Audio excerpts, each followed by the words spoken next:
Good afternoon, everyone again. I am Simon Quinn. I'm the Executive Director of the Task Force. And today's webinar is the first in a series of 5 looking at the route map to town centre transformation. As you'll be well aware, our town centres were facing challenges before COVID. That is why the Task Force exists. It forms part of the support that is being given by government to high streets, alongside things like the Future High Streets Fund and the Reopening High Streets Safely Fund, and other initiatives. The task force started its development in July 2019. We will operate until June 24, but we only launched our generally available support last week. And so you're going to hear in a moment from the chair of the task force and one of our team, who will tell you a little bit more about the role and the support that we offer. Much of this webinar series and the support we offer online will have relevance to town centres across the UK. But I want to be clear that because the task force is funded to support town centres in England, when we refer to government guidance or funding, it will not be relevant to you if you're not in England, and you should check your local position.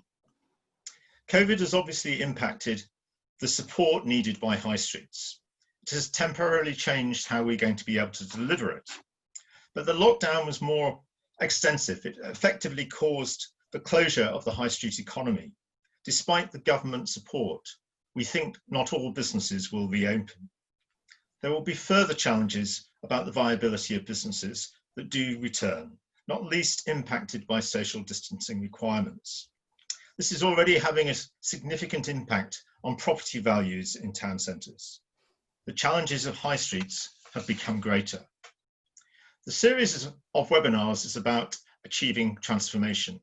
It will explore what this means, why now is the time to be starting that journey, and our expert speakers over the 5 sessions will highlight and explore steps that would enable this achievement. Today's session will introduce the roadmap to transformation. It's the second framework the task force is using to help town centres respond to COVID.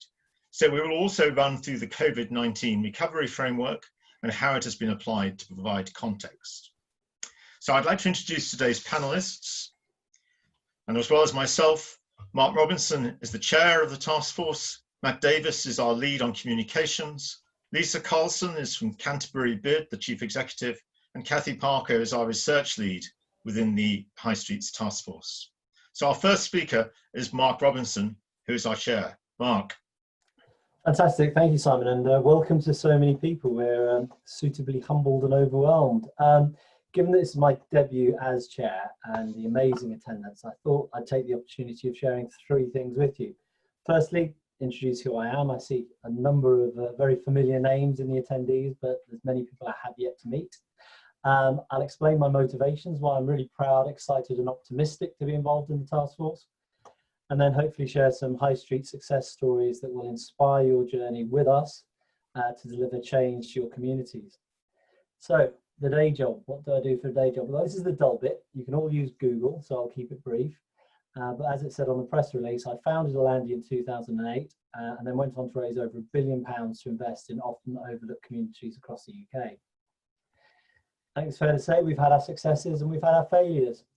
But as Steve Jobs once said, without the experience of long-term ownership and engagement, getting things wrong and making mistakes, you don't earn the scar tissue that teaches you more than you'll ever learn as a consultant or an advisor. And this is really important in the makeup of the High Street Task Force board. They're all doers. They're not consultants or representatives of industry bodies, and dare I say it, even academics, guys. But people who have real experience of delivering change. We don't claim to have all the right answers, but we definitely have discovered some of the wrong ones, and we certainly know the right questions to ask in a fast-changing world. So why take on this role? Amongst the very humbling avalanche of support and kind words from literally hundreds of people over the last week, more than one person suggested I must be bonkers for taking on such a daunting role. These concerns were partly on account of my demanding day job, and also because it's only a couple of months since I nearly died of a brain hemorrhage. But these 2 things are actually related, if you'll bear with me on my explanation. Building a business is a bit like having kids. If you do it well, at some stage, you're going to realise, but it's always after them, that they don't need to rely on you anymore. And in my forced absence from Alandi, the world kept turning and they've gone from strength to strength. And I can assure you, although I don't recommend trying this at home like I did, nearly dying is a great way to focus the mind on what is important in life, what your purpose is, and what you want to achieve. At Alandi, our vision and purpose is to create the UK's most sustainable and inclusive communities.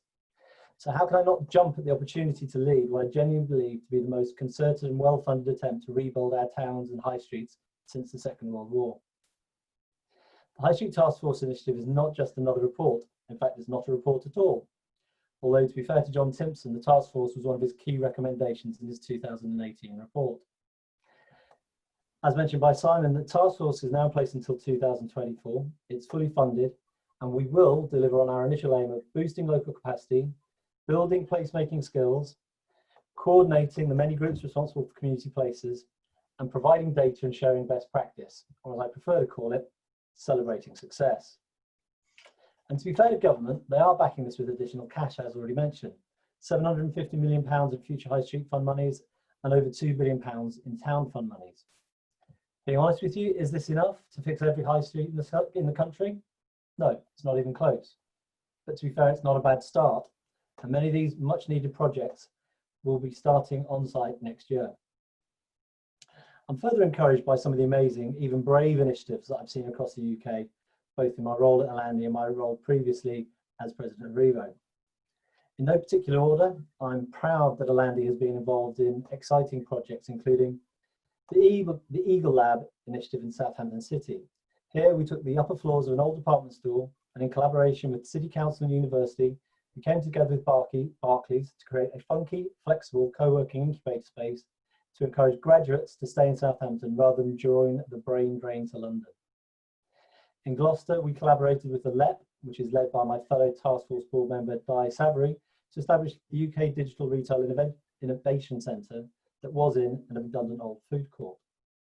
Last year, we helped Stockton Council take a very brave decision to buy not one, but two fairly crappy shopping centres in their town.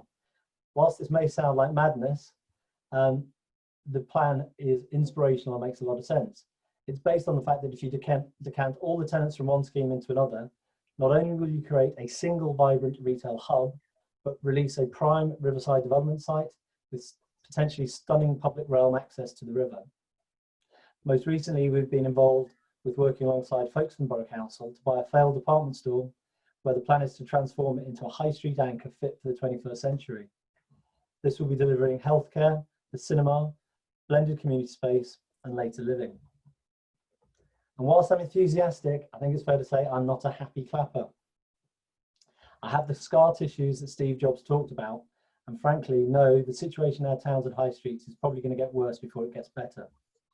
But based on everything I know and feel, and frankly, the level of engagement shown by how many of you have joined us on this webinar, I am optimistic that this initiative and others will be the start of real change. So finally, I want to make a promise to you personally.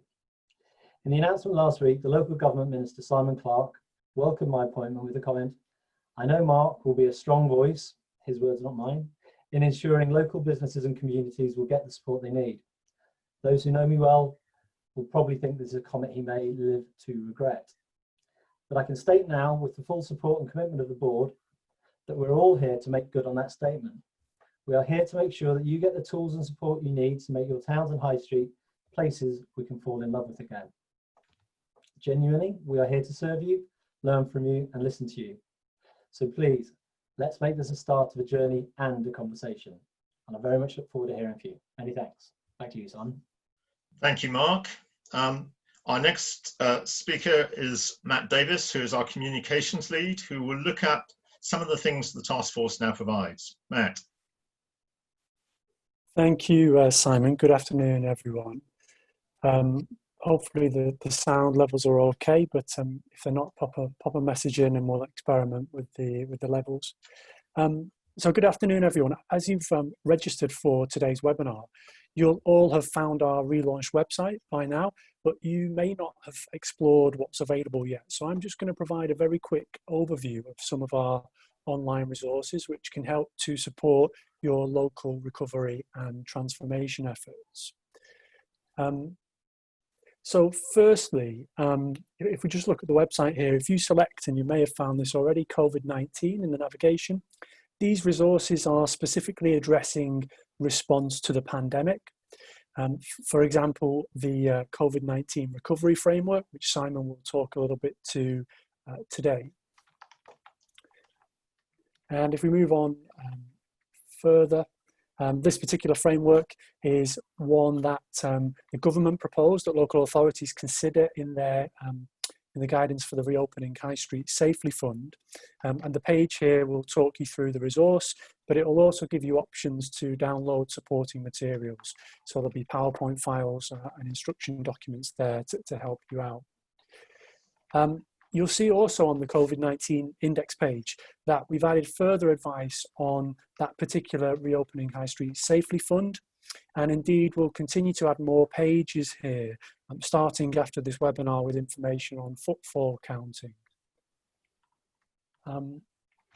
If we move on to the next slide, if we look at the support section on the website, here you'll find some more information about what we're offering to high streets. So this is both the direct support that we're working with specific high streets that we select alongside MHCLG, but also the support that's available online. I just want to focus on the framework section for a moment here. All of our work at the task force is underpinned by knowledge frameworks. You can see them on the screen here as I've clicked through. These are based in research and evidence that we've collected from high streets and from place leaders.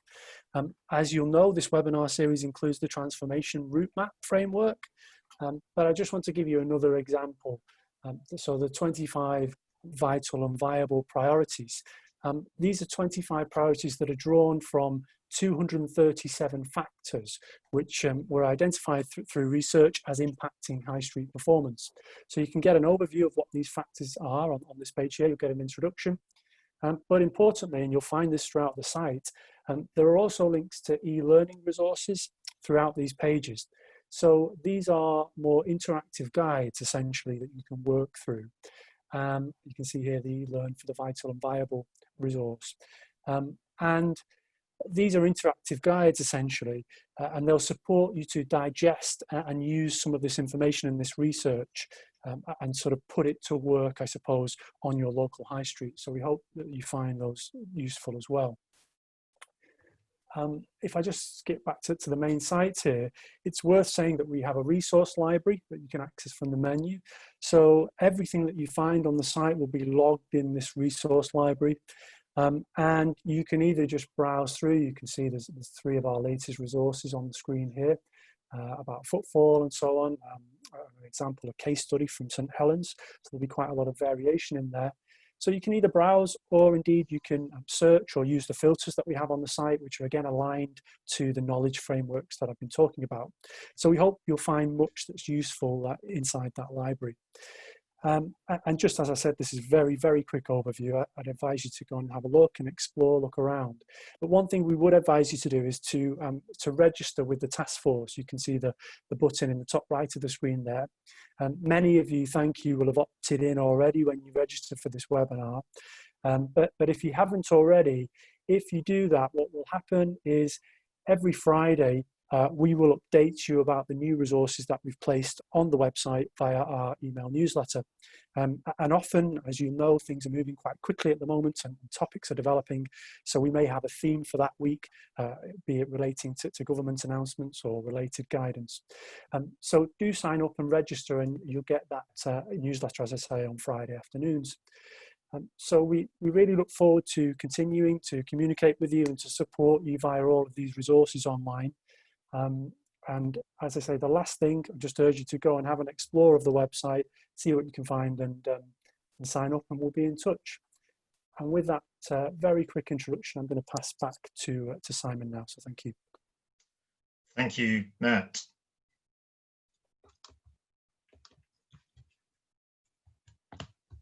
Sorry, try again. Right, thank you very much. I was going to have a look at the COVID-19 recovery framework because this leads us into the route map transformation. When COVID struck and the crisis occurred, we were concerned about how places were going to come through it and how place management was going to react to it. So our research team looked at some of the things that have been learned from risk management frameworks, disaster reduction frameworks, and attempted to introduce a systematic analysis of data, coordination, collective leadership and management that would actually mean that we could start to think about urban systems and to use that to predict, anticipate and adapt a recovery plan. And what we came up with and was published in early April, was this 4-stage program that we were going to work through and work with people to see how it could be used for them. And we started obviously in crisis where there was a lot of uncertainty, and we looked at actions that were going to be helpful through that crisis program. And the reaction we had from many people who we were working with, who were place managers, was they both agreed with many of the things that were there, but identified some other things that they felt they needed help in.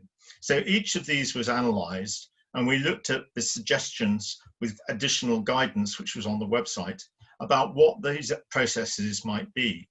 It was really about ensuring that thinking started to take place. We weren't all frozen in paralysis by what was actually happening to us. And what happened is that many place management structures took this on board at that time and not only changed some of their own practices and the way they were approaching things, but they worked with others in order to get them to buy into this concept of what should be important at that time. And then some of them, as we've seen from the case studies, then passed this back to their businesses and their community members. So they too got involved in understanding this process.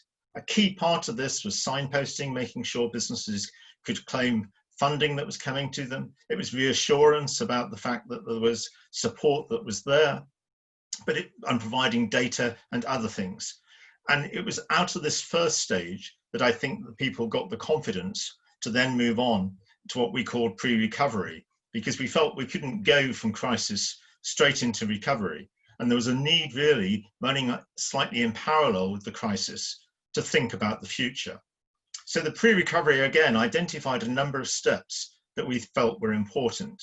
Clearly, some of those still continued from the earlier stage, the coordination, the communication, but we were interested in building capacity, because it's all very well having connections and talking to one another, but how can this be turned into something that would help with the making of the recovery plan, perhaps help with the reimagining of the place?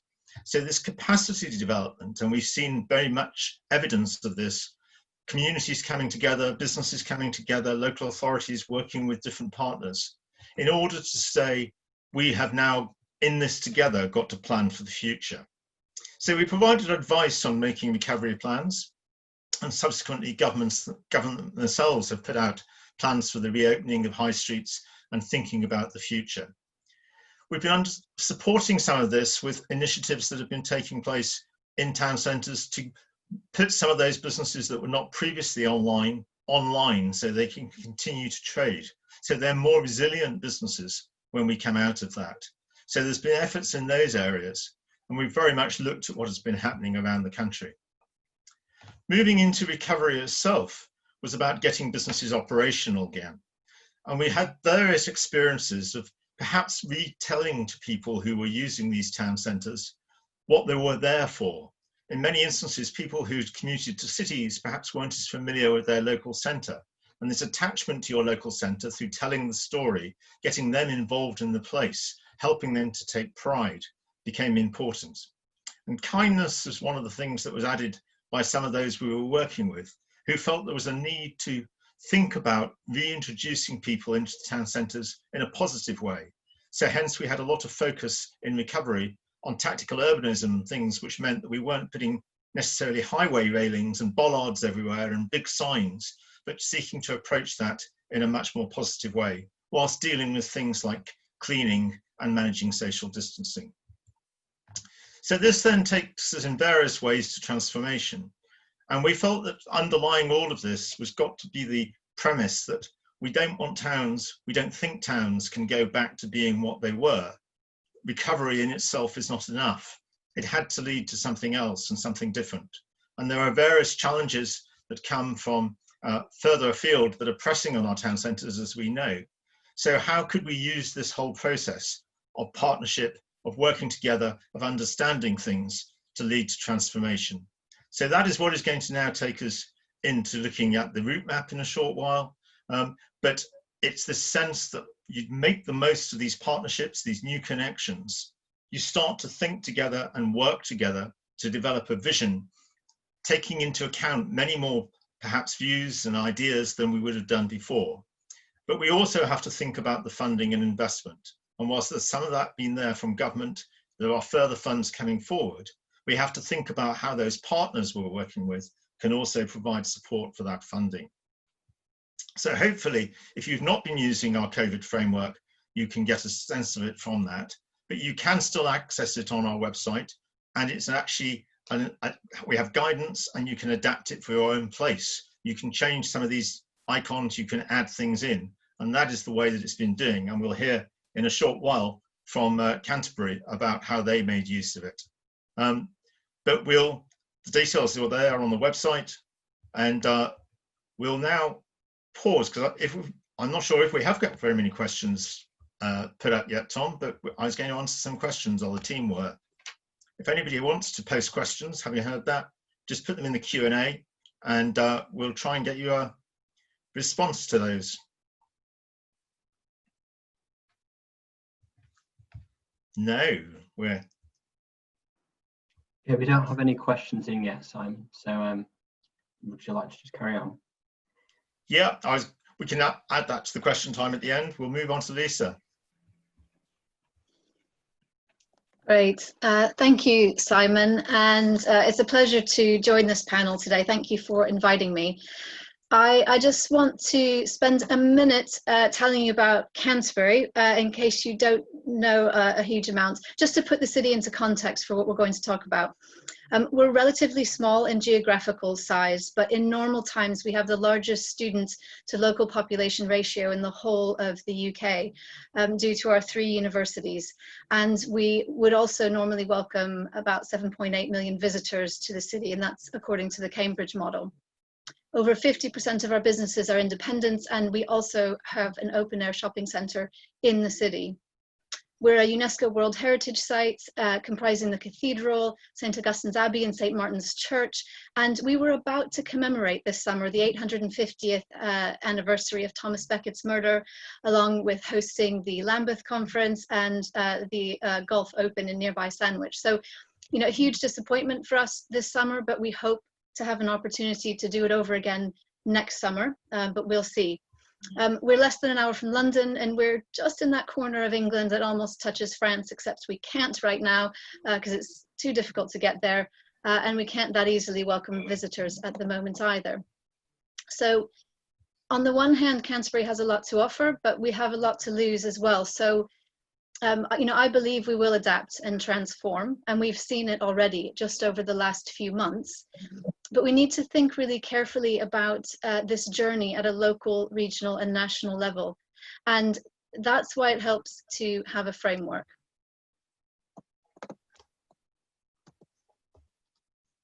So I'm just going to spend a few minutes talking about, oh, bear with me, about why we have adapted the IPM's framework. I'm jumping the slides around a minute, I'll just keep talking, here we are. As the crisis unfolded, we did jump straight onto the BID Foundation webinars, IPM, ATCM. I sit on the board of the ATCM and chair the Southeast Network. And of course the ATCM is part of the High Street Task Force. So this all links together. We're all kind of in this together, trying to learn from each other. And we benefited a lot from the pioneering work and knowledge sharing, which is why these forums and the way we meet now are so important. So we spent some time in the recovery framework early on, working through it alongside our business plan, because we wanted to make sure that we could still deliver for our levy payers on what we promised, but that we were taking this context, the crisis, into account, and that was our overarching strategy. And so we spent some time doing that, which led us to a document that we now use to help us shape and adapt how we have to change our projects and activities. But I want to talk about 3 reasons why we felt we needed to use this framework. Number 1, it enables shared learning. We're all in this together, and this is a global crisis. And it makes sense to take advice from place management experts and to learn from each other, and to use something that so many other towns and cities are using and will be using. It's not something we've just made up to fit into our business plan. It's something that has been thought through, and we can continue to learn from each other, but also take into account our own local considerations. So number 2, I think for us, this enables collaboration with the organizations around us who are making decisions that impact us. So that's our local authorities, our destination management organizations, our chamber, inward investment organizations, and other business groups, but especially, of course, our business community and our local resident and civic groups. So, even though we're not necessarily responsible for each element in the 4 stages of the framework, we have to know who is and how we can work together. So that's how, for us, it enables the collaboration and strong partnerships. And thirdly, the framework enables us to deliver on our business plan, which we still have to do, but in the context of the crisis. So it means that we can adapt our projects and activities, and we have developed a strategic document that we use at board level. It's a live document. We track the projects that we had promised to deliver and how we need to adapt and change and why. And this framework helps us to do that. So this is just I'm showing you just the first graphic that in this document that we use to track how we're adapting and changing. So it's taking us from the IPM's framework into what we're adapting at a local level. And just skipping ahead a second, I wanted to touch a bit on one of the first things we did as a result of this was to, and I apologize, it's entirely my fault for these slides jumping around. The first thing we did was to take all our training events and operational meetings online, and then we introduced new webinars and sector group meetings, because it's essential that we were hearing as much as possible from our businesses, that we needed to listen well. And when I say our business, for us, it's everyone who pays a levy in Canterbury City Centre. So that could be a shop, a restaurant, a church, a school, our local authority. It's everyone. And we need to make sure we were listening early on.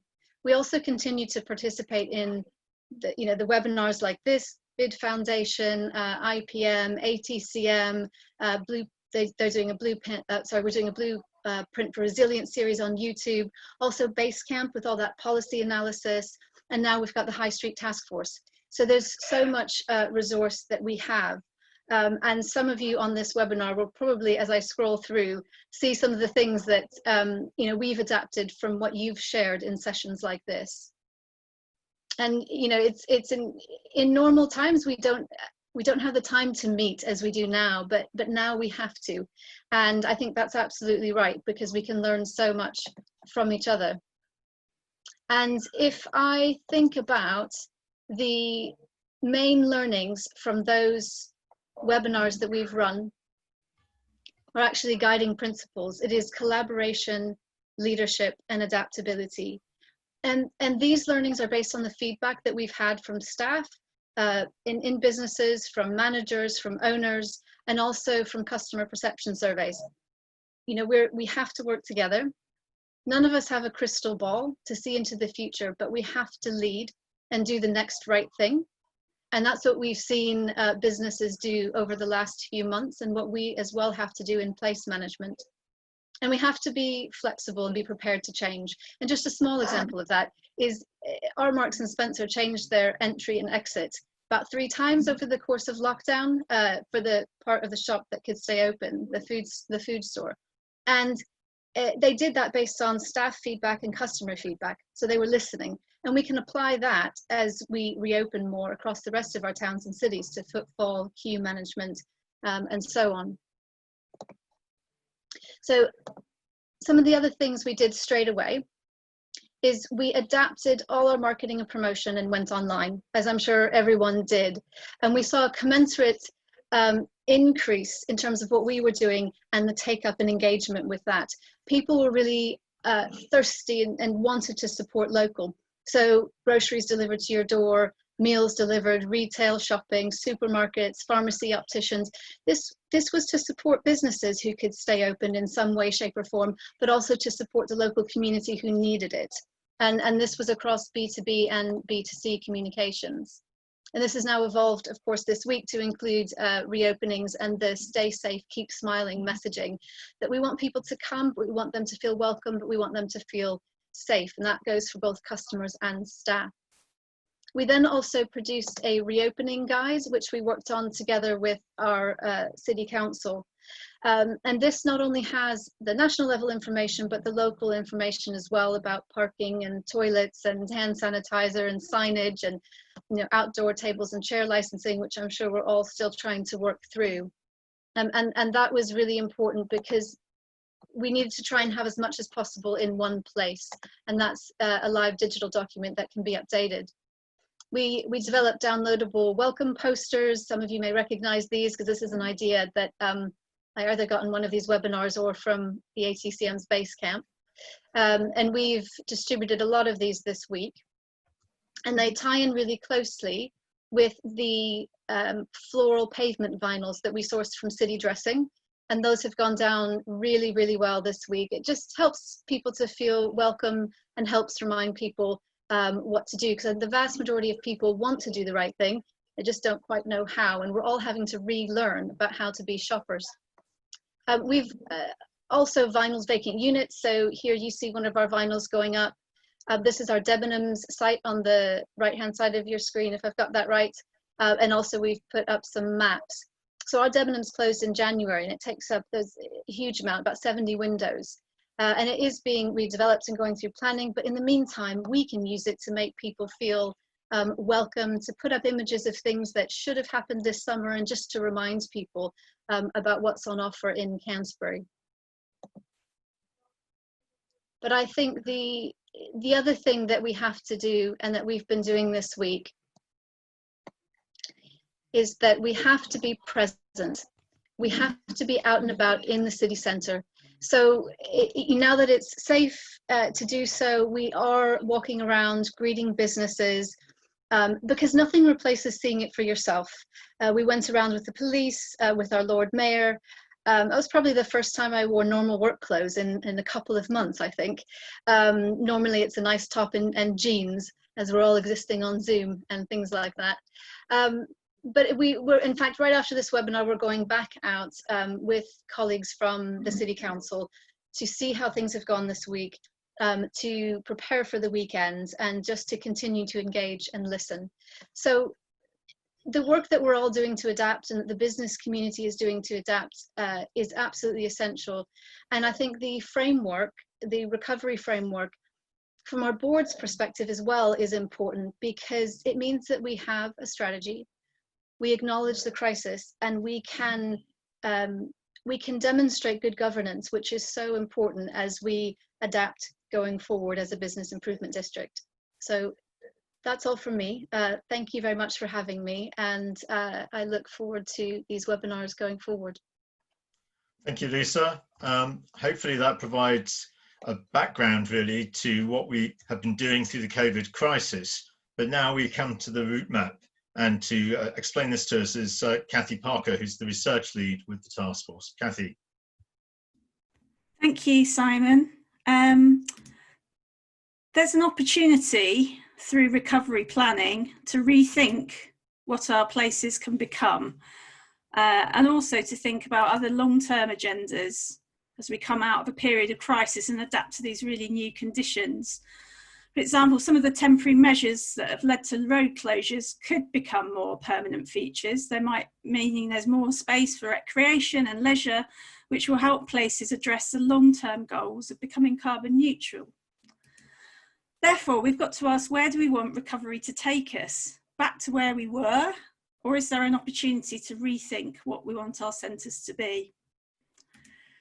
Simon and Lisa have already talked about the recovery framework, and because it's been so widely adopted, we've been able to learn from the towns that have used it, that have responded quickly and have been innovating and doing things differently, involving the council, the community and businesses working together.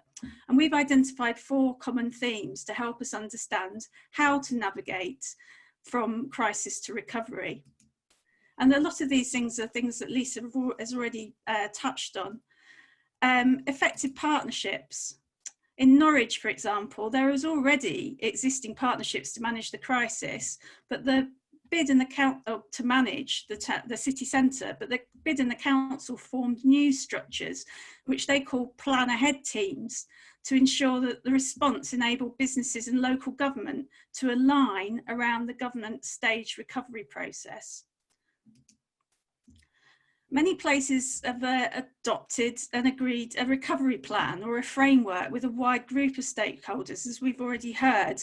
And sometimes they've used the COVID-19 recovery framework, but where they have used it, they've always adapted it to meet local priorities and approaches. It's not just taken it and just applied it as it was. And whatever plan they've been using, people knew about it, and really importantly, they knew their role in the plan. So for instance, in Worcester, all the departments of the council and the bid are using the same plan, but everybody knows what their part is in that. Communication's important, as we've heard. Webinars, newsletters, phone calls, social media, keeping people in touch and informed. Warrington ran a Back in Town campaign. It was led by the Business Improvement District. It reached out to the businesses, it worked through issues that they identified, but it also reached out to the customers, even though they weren't in the town at the time, surveying them, keeping them informed, all under the same brand, the same campaign, very much focused on the end goal, which was bring people back to town. And lots of action. This hasn't been planning for the sake of it. There's been a lot less talking and writing and a lot more doing. You can go on the High Street Task Force website and see a great example of a project that was completed quickly. It's the case study of Leamington Spa and their commissioning and deployment of social distancing flowers, the same type of flowers I think that Lisa's used in Canterbury. And that's a great example of what we've been talking about, this shared learning, observation, decision, action, evaluation, dissemination, a cycle that might normally take 12 months or 24 months has been done just like that. Very professional, very inclusive, but very quick. So effective partnerships, adopted plans, open communication, and lots of action. That reminded us of something. In 2014, we conducted a really big research project with 10 UK towns to investigate different regeneration strategies. And we identified 4 approaches to town centre renewal. We call these the 4 R's. Restructuring was all about getting partnerships and governance right, including those processes governing any large-scale spatial restructuring. Repositioning was about understanding change in a place, using evidence and data, and developing quality visions. Rebranding was about engaging people and changing perceptions through communication. And reinventing was about changing the offer of the town, activating the space, and making things happen. What we've seen with the COVID crisis is that these approaches are still very relevant, even in the context of a pandemic. You have to have the right people and structures, the data and the evidence to make the right interventions, plans that people believe in, good communications to bring people with you, as well as healthy debate. And that has to be combined with an action-oriented culture to change things, to make things happen. But this needs coordinating across all the silos and sectors and interests. I'm just having a look at the questions as they come in. A lot of the questions and the frustrations are about this. In times of crisis, lots of individuals and organisations come forward to do their bit, but the effort and capacity needs some organisation. And that's what place management or place managers do. You might call it something different in your town, but you do need people to coordinate who have good relationships with others across the council, business, and the community. So if we know what's enabled some places to respond well to the crisis, and we also know what helps places regenerate, we can apply these 4 R's to make a route map from recovery to transformation.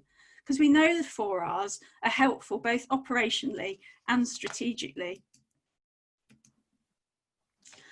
So over the next few weeks, we're going to focus on these. We're going to focus on restructure or leadership and governance. COVID has brought all sorts of people and groups together to work in a way they haven't before. We must build on these and use it as an opportunity to refresh our town centre partnerships. Perhaps new leaders have emerged from the middle of the community. Make sure that you involve these people in your partnerships. Developing a collaborative vision. People don't want to go back to the old normal. How can we build more ambitious visions that make places greener, fairer and happier? And how can you incorporate new data and evidence? And how will this translate into your strategies and plans? It's been really interesting to see the photos on Twitter that have shown some of the perhaps unnecessary interventions to manage social distancing. And by this, I mean sort of empty shopping malls, which are completely empty of people, and yet everything's telling people to walk one way and not cross between shops. Some rural high streets I've seen on Twitter looking more like crime scenes with hazard tape and cordons and that all over the place. It's absolutely correct that temporary measures are used to manage social distancing, but we must check that they're really necessary. That's what the data and evidence is for. We want to welcome people back to the high street safely, not scare them away. Your local businesses, bids and community groups can be your eyes and ears on the street and help do this monitoring and evaluation. Footfall data is crucial to ensure you're dealing with the same facts and not just people's perceptions of busyness. Placefulness. We define this as the emotional attachment people have to your place. What makes it special and unique? What do people value? The human and small scale everyday attributes of places have been really important under COVID-19. The corner shops, the community and volunteer groups, clapping together with neighbours for the NHS. Let's not lose this placefulness. Let's make sure it gets built into the transformation journey. Because there's been no precedent for the situation that we've been in, we've had to make it up together, sort of as we go along, if you like. But that's a really healthy approach to take forward. We need to hear from different people to understand their concerns and build consensus. Too many plans for transformation have failed, and they'll continue to fail because they're not owned and delivered by a critical mass of people. And back to my original point about what are we trying to move to? About having an end game, eye on the end game. We're trying to move away from monofunctional shopping centres to multifunctional community hubs, places that people are proud to call home, somewhere where the economy works for everyone, which is livable, fair, sustainable and resilient. And this is worth working for. Don't be complacent. Keep working towards this goal. We are collectively the High Street Task Force. We can do this. There's over 500 people on this call. It's an incredibly powerful force for change. So whilst each of the 4 R's represents a component of place transformation, it's not a linear journey. You're going to be doing some of these things in parallel, and the circumstances will mean that you'll put more effort into some things at certain times. We're going to come back to the route map at the end of the webinar series and give you a really practical way to use it once we've covered the 4 R's and the content around those. And we're going to focus, as I said, on 1 per week over the next 4 weeks.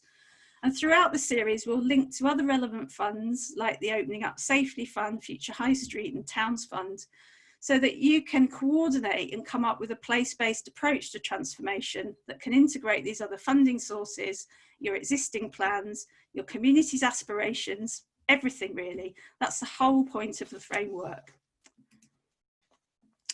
So what's next? Well, we're starting to see some signs of recovery.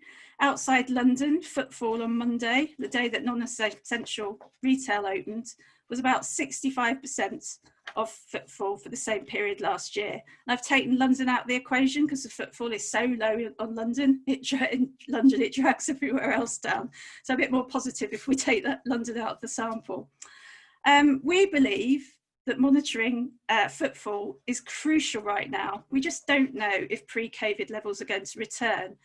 But as with any high street metric, footfall is hugely place specific. So you need to know what's happening in your town centre on your high street. Knowing UK or England's averages aren't going to help you. On Monday, we saw some towns have a 20% more footfall than they did the same time last year. So that's all the footfall they had this last year on that same Monday, plus another 20%. But then there are other towns that only saw 20% of their footfall return on Monday. So a huge difference. And that's why you need to know what's happening in your town. And that's why this week's activity is focused on footfall. Every week we're going to post resources and reference those in the email that Matt talked to you about, so that you've got something to do in the week that's going to be focused on your transformation.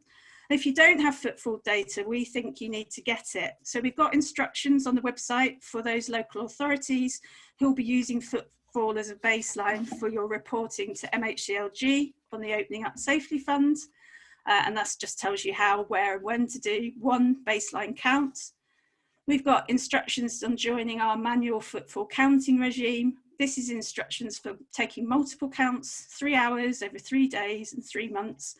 And this enables us then to estimate your annual footfall volumes, your town type, and your weekly and daily usage profiles, and compare that to what's happening in similar towns and around the rest of the country. And this will be available to you through a standard dashboard, if you want one. And if you do have footfall data, that's the data supplied from Springboard in particular, then you can register for an advanced dashboard, and it's all the same link on the website that we'll be sending out.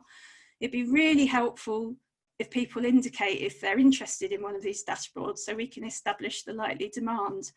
And all the information about these products is on the website, and it will be featured in the email, as I said, that will go out just after the webinar with all the links you need. Thank you, Simon. Thanks very much, Kathy. We have now some time for questions. We've had quite a number that have been posted. Some are quite detailed, looking for specific information. And what we will seek to do in our roundup email to you is to address some of those questions. But there were some which were, a number of them looking at similar themes, one of which was about local leadership.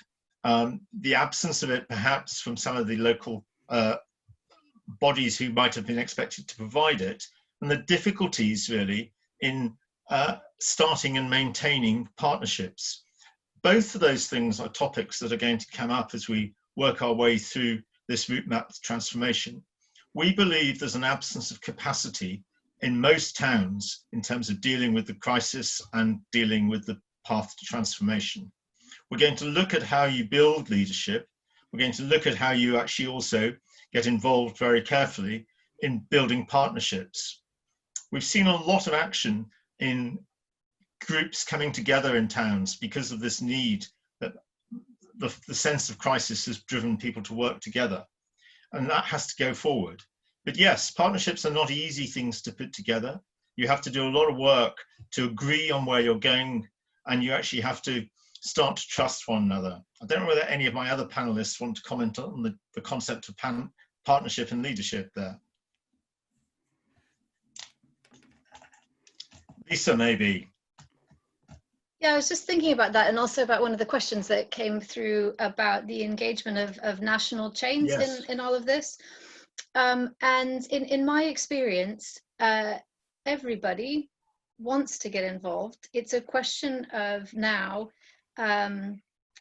having the time, and you know, because a lot of businesses haven't been able to trade in the same way, they have more time to engage, and also because there's a very specific need. So, you know, historically, before the crisis, a number of businesses or groups might have thought, that's great, you put up Christmas lights, you do hanging flower baskets, you help with cleaning, don't need to get more involved.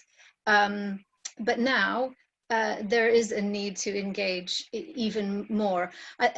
So from the national chain perspective, we've always seen them want to get involved, maybe some restrictions from a national level about how they can. But our first webinar was with the manager of our local Boots and M&S. And so, you know, that was really, really important because they'd been open the whole time and were able to talk about that. But in terms of other engagement, it's been really important for us to get involved with our local authorities and our resident and community groups. And that's just a lot of hard work, and it takes time. And it's hard to find the time, but we have to show up. We have to show up at resident group meetings. We have to show up at council committee meetings, and we have to get to know each other. And there's no shortcut. Okay, thanks for that. One of the other questions was about evidence about pedestrianisation, and I think it's quite interesting that talking about this, we've got two pressures that seem to be affecting town centres now. One is in many cities across Europe, and indeed in this country, much larger areas are being given over for pedestrians. This means limiting cars going into centres. The City of London is one of the places that is leading on this, but other places are doing it as well.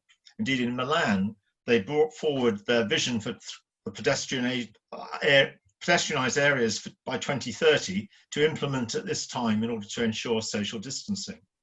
And yet data is telling us that people are still nervous of going into town centres and they want to drive in.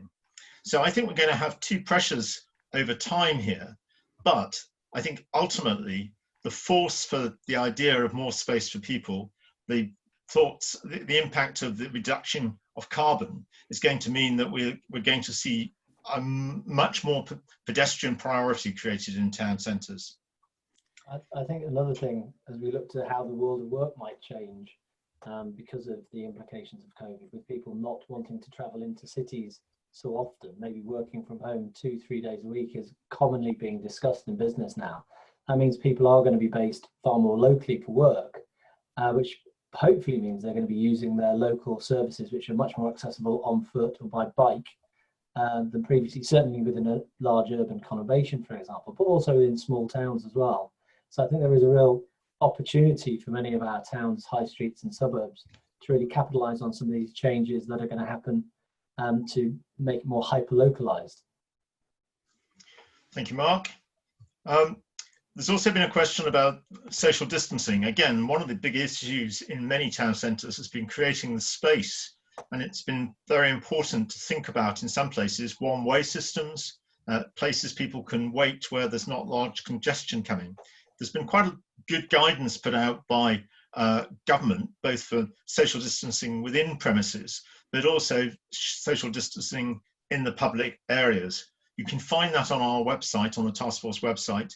Have a look at that. We've also written quite a lot and pulled various articles together about how this is being done, about emerging best practice, some of the issues, and how you might do this, again, in a more sociable way. So you will find information on that.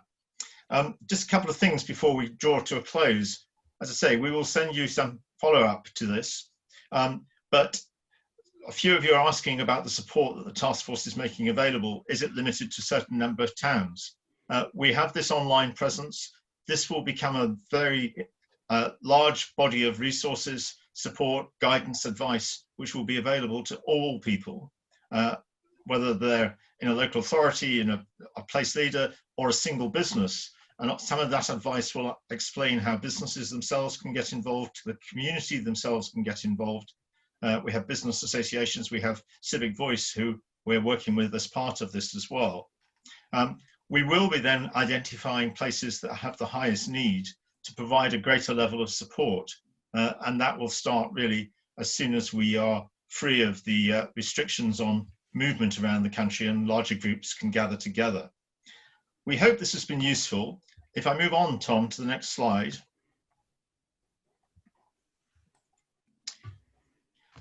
Next week, we move on to start to think about the effective partnerships and why they are so important to build capacity for change. We'll look at the role of place management in the whole recovery and transformation process, some of the structures involved, how that may work. We'll look at the idea that some of the existing partnerships and governance arrangements need to change. We don't think necessarily we've got the answers at the moment. And so then also, when we think about restructuring, we think about the physical restructuring of towns and cities. And there are many more opportunities now appearing as space becomes available on our high streets. There will be that question in terms of restructuring about space for cars, space for public transport, space for people as well. So this all will form part of what we talk about next week. And this is the first step, as we heard from Kathy, of looking at each of these elements. So the next 4 webinars will look at each element in turn. We hope that's useful. Thank you very much for joining us.